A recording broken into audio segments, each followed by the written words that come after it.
how to make a four-leaf clover. Hi, I'm Miss Amy, occupational therapist, and I'm here to play with you.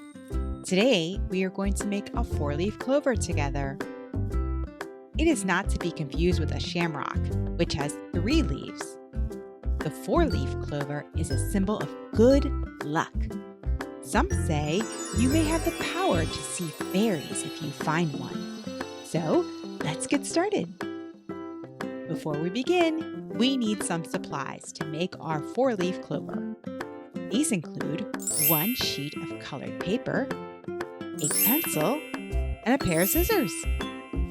If you don't have colored paper, you can also color a white sheet of paper using a crayon marker or paint when we are finished. This activity is great for improving hand strength, eye-hand coordination, fine motor skills because it involves measuring, cutting, and drawing.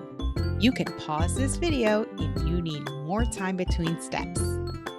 Let's begin. Step 1. First, pick up the top right end of the paper and bring it toward the bottom left so you can form a right angle.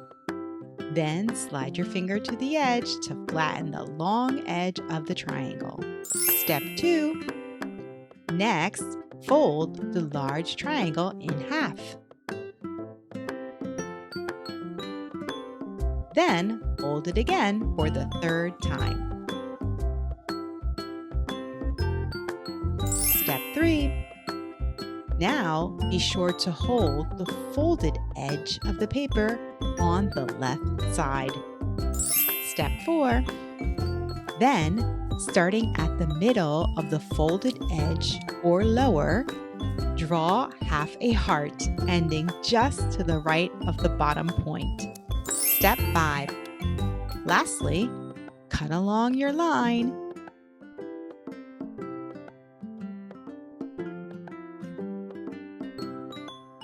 And open when finished.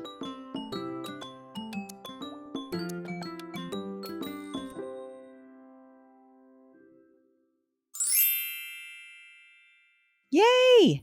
You did it! You made a 4-leaf clover. Congratulations! You now have magical powers and protection. Happy St. Patrick's Day! Thanks for watching. Don't forget to subscribe, like, and share this video. You can follow Playapy at playapy.com.